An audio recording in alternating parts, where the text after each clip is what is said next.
Réinventer l'éducation. Learning World, en association avec WISE, une initiative de Qatar Foundation. Des projets éducatifs spécifiques pour les enfants malades, c'est le sujet de ce Learning World qui aborde aussi les méthodes de vulgarisation des questions de santé auprès des plus jeunes. Lorsqu'un enfant doit être placé dans un environnement stérile, comment peut-il poursuivre sa scolarité? Cela demande quelques adaptations, mais c'est possible. Un exemple au Portugal.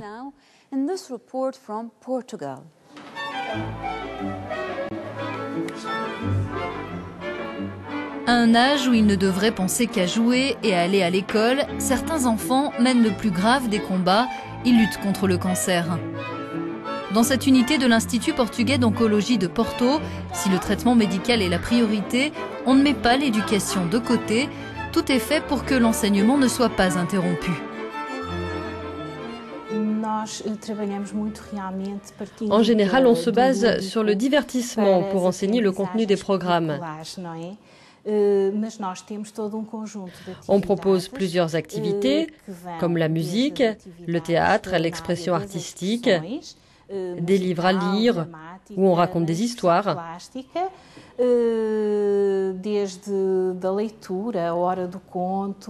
Et dans un deuxième temps, on propose toutes les activités scolaires.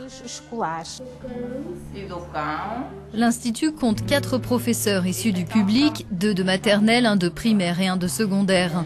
D'autres intervenants, comme des membres d'associations, participent aux activités qui doivent à chaque fois être adaptées à l'enfant et à sa maladie.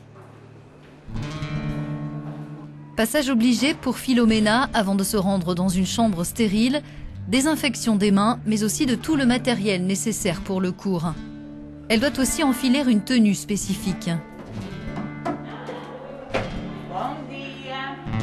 Pour conserver une certaine distance émotionnelle, les professeurs préfèrent ne pas connaître la situation médicale de leurs élèves. L'essentiel est de leur faire envisager leur avenir, quelle que soit la gravité de leur maladie. D'après les chiffres les plus récents, 3/4 des jeunes patients accueillis dans cet institut survivent à un cancer.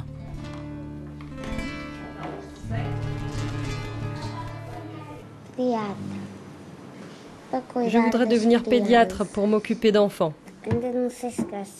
Je ne sais pas encore si je veux devenir ingénieur, journaliste ou mécanicien. Chez ces enfants, les aspirations sont les mêmes que pour leurs camarades en dehors de l'hôpital.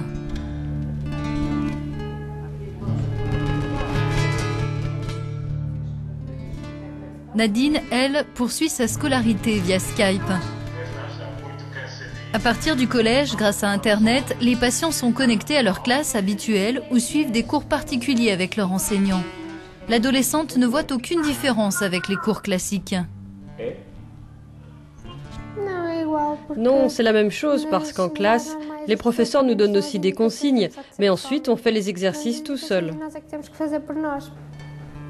Ce service, qui permet aux enfants de mener un cursus classique, a été mis en place par l'Institut d'oncologie de Porto il y a 12 ans. C'est un dispositif d'un grand intérêt d'après les parents.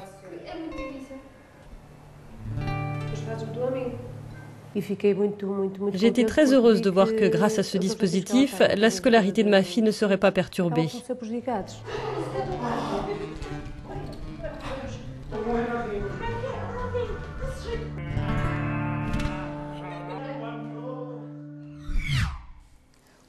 C'est l'une des pistes pour scolariser les enfants malades. Mais pourquoi ne pas aller jusqu'à créer une école à l'hôpital? Comment la mettre en place? Cela pourrait-il faire la différence? Au Chili, certains se sont lancés dans l'expérience. Tous les matins, Jenny se rend à l'hôpital. Elle ne fait pas partie du personnel médical, elle est enseignante pour une ONG chilienne, Carolina Labra Riquelme, du nom d'une jeune fille longtemps hospitalisée dans son enfance et aujourd'hui décédée dans un accident de voiture. Jusqu'à présent, grâce à cette fondation, 60 000 enfants ont pu poursuivre leur scolarité en milieu hospitalier. Ce qu'on doit faire, c'est considérer le travail qu'on fait en classe comme une compensation partielle pour le temps qu'ils passent ici. On essaie de faire en sorte que les moments avec nous, quel que soit ce que nous faisons, soient pour eux les meilleurs et les plus normaux possibles.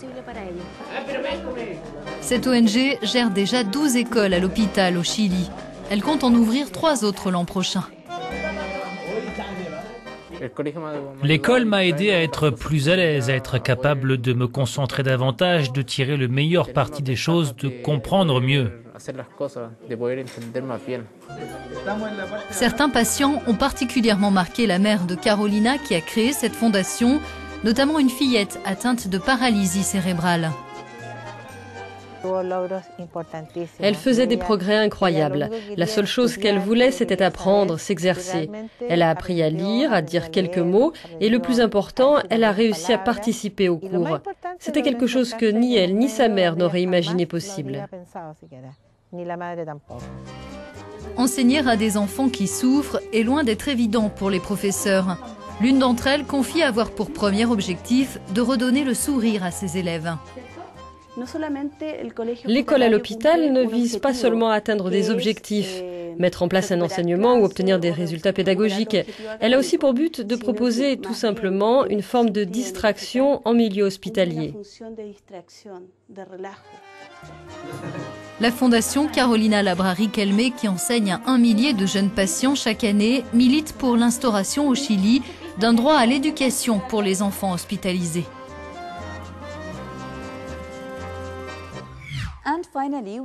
Intéressons-nous pour finir à une façon originale d'expliquer les problèmes médicaux aux enfants et notamment de les aider à comprendre pourquoi ils doivent être hospitalisés. Direction la Grande-Bretagne.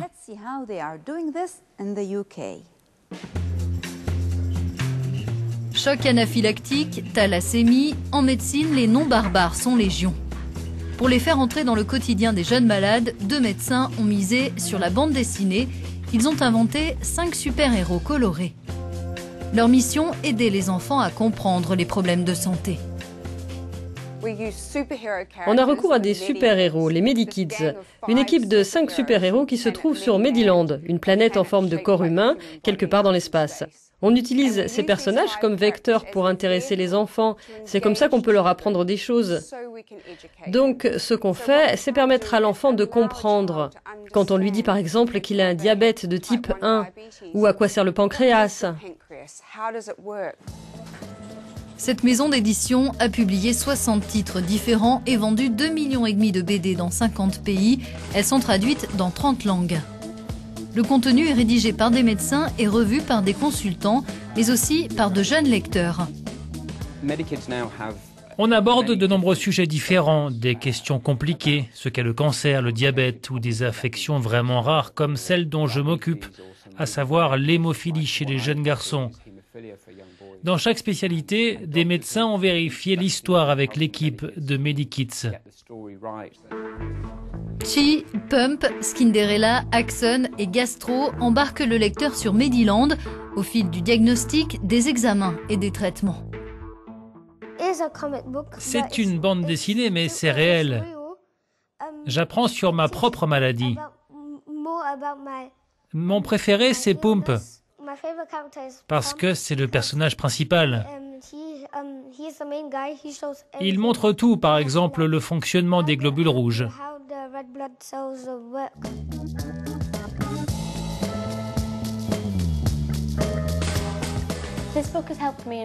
Ce livre m'a permis de comprendre de plusieurs façons la maladie de Parkinson qui touche mon grand-père.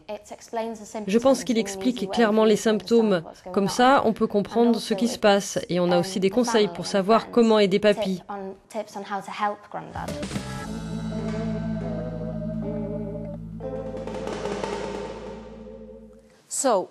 Que pensez-vous de cette approche par la bande dessinée? Connaissez-vous d'autres manières créatives de parler santé avec les plus jeunes ou de les aider à poursuivre leur scolarité quand ils sont malades? N'hésitez pas à nous faire part de vos commentaires sur les réseaux sociaux.